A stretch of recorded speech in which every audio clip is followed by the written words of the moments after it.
This is the podcast for the journal Neuropsychopharmacology. I'm Cynthia Graber. Star-shaped cells called astrocytes are the most abundant cells to be found in the human brain. In the past, they'd been thought to play a supporting role to neurons, such as providing metabolic support, but recently they're also emerging as stars of information processing. They can respond to neurotransmitters and release neuroactive substances that then affect synaptic transmission and plasticity. So we specifically wanted to look at the role astrocytes play in brain reward signaling, and dopamine is one of the major neurotransmitters involved in reward signaling of the brain. So that's why we decided to focus on astrocytes and dopamine. Michelle Corkrum is a child neurology resident at Columbia University and is one of the authors of a recent review paper on the links between astrocytes and dopamine signaling published in the journal Neuropsychopharmacology. The review looks back at the history of research in this field going back decades. What we found was that indeed astrocytes do express dopamine receptors, and they express dopamine receptors throughout the entire brain. And these are both D1-like receptors and D2-like receptors. And in addition to expressing dopamine receptors, they do have functional changes in response to dopamine, including increases in calcium signaling. What are D1 and D2-like receptors? Yes. So for dopamine signaling, dopamine acts in the brain either through D1-like receptors or D2-like receptors. And so traditionally what's thought is that D1-like receptors aid in activation, and D2-like receptors in the most basic sense, aid in inhibitory signaling. So what happens when dopamine locks into these receptors? In response to dopamine, there are increases in intracellular calcium in the astrocytes. And this increase in calcium in the astrocytes is associated with the release of neuroactive substances such as ATP, GABA, glutamate to modulate neuronal activity. Does this lead to any functional understanding of the brain? What are the implications of this? Absolutely. So essentially, what we found is that specifically in the nucleus accumbens, which is one of the major reward centers of the brain, dopamine can act on astrocytes to have this increase in intracellular calcium. And then what we specifically found in our group is that astrocytes release ATP adenosine to then depress neuronal activity in the nucleus accumbens. And in terms of behavioral output of this system, we also found that the decrease in astrocyte calcium signaling is associated with decreased effects of amphetamine-induced psychostimulant effects in our preclinical model. Does this mean the mice are calmer? So essentially one interesting thing about amphetamine is that it is a psychostimulant. So when you give it to mice or even humans, there is an increase in their activity, increase in their behavior. In our preclinical model, they move around a lot more. And when we have mice that have decreased calcium signaling in astrocytes, when we expose them to amphetamine, they move around less compared to the wild type mice that have normal levels of calcium. Are there other pathways through which astrocytes and dopamine interact, or is this the only one? There are multiple pathways in which astrocytes play a role in dopamine signaling and with diseases with disrupted dopamine signaling. So in the literature in the past, what they focused on were the structural and morphologic changes in astrocytes. So for example, in disease processes that have disrupted dopamine signaling, such as addiction and substance use disorders, astrocytes have increased levels of GFAP levels, which is essentially a structural marker for astrocytes. And what we wanted to do for this review was highlight the functional changes that astrocytes have in response to dopamine signaling. So that's why we focused on calcium signaling and then astrocyte-neuron signaling as well. What's really interesting is that with diseases with disrupted dopamine signaling, such as substance use disorders, there are dysregulation of other neurotransmitters such as glutamate. And astrocytes are one of the major cell types in the brain with glutamate transporters.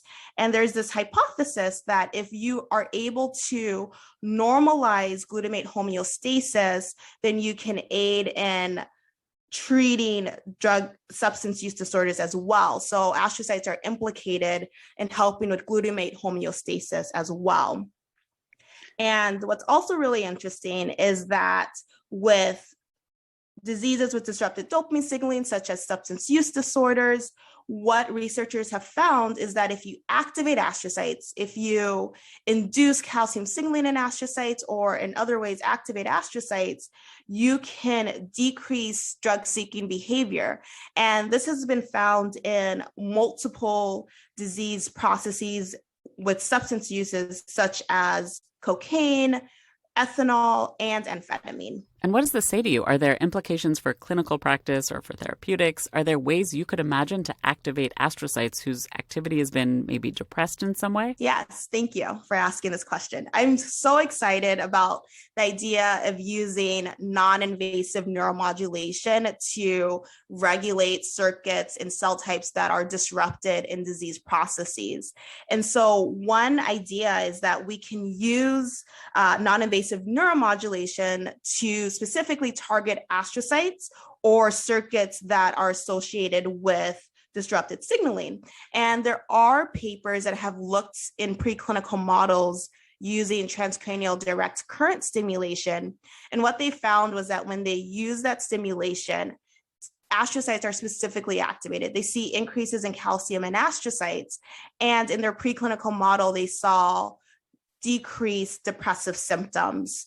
So this suggests that there are ways to specifically target astrocytes with non-invasive neuromodulation to help with developing treatment options for patients moving forward. There's been a lot of interest in this non-invasive transcranial stimulation, but in general, as far as I know, it isn't well understood. Could this be one potential mechanism of action? Yes, I do think that that is a potential mechanism of action. I do think a lot more research is needed to understand how does non-invasive neuromodulation work? For example, I do think that depending on your parameters that you're using, so are you using high frequency versus low frequency? How long are you stimulating the brain for? What region of the brain are you stimulating? I think all of those contribute to the output of the system and what results you'll see. So I'm really excited to continue work looking at non-invasive neuromodulation as a potential therapeutic for brain disorders. Did anything surprise you and your colleague when you were conducting this review? So I think one thing that surprised me was there is an abundance of research highlighting the role astrocytes play in dopamine signaling. And as I mentioned at the beginning of this, is that astrocytes are normally considered support cells, and they're not thought to play an active role in brain information processing. But there has been research for decades, half a century, showing that astrocytes express dopamine receptors. Astrocytes have increases in intracellular signaling events. Astrocytes have changes in functional structural morphology in response to dopamine.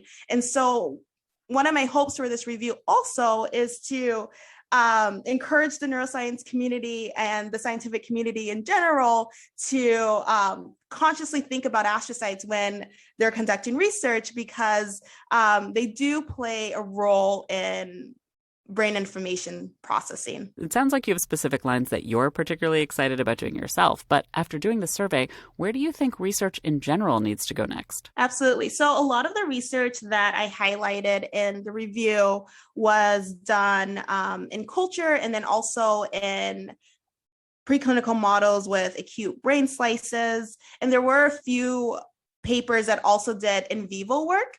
I think moving forward, continuing to do in vivo work, looking at the role astrocytes play in awake behaving animals in response to dopamine and diseases with disrupted dopamine signaling will be really great for moving the field forward. Additionally, it would be really interesting to look at how do astrocytes manifest plasticity. I think one of the really interesting things about the brain is that in response to signalings, they have changes in neuronal function that can be long-term plasticity, whether for neurons, it's long-term potentiation and long-term depression. And it'd be interesting to see whether or not astrocytes also exhibit plasticity over a long period of time in response to brain signaling, whether that be with calcium signaling or even with the network dynamics between astrocytes as well. This is the podcast for the journal Neuropsychopharmacology. To read the article discussed in the podcast, go to www.nature.com/NPP. I'm Cynthia Graber.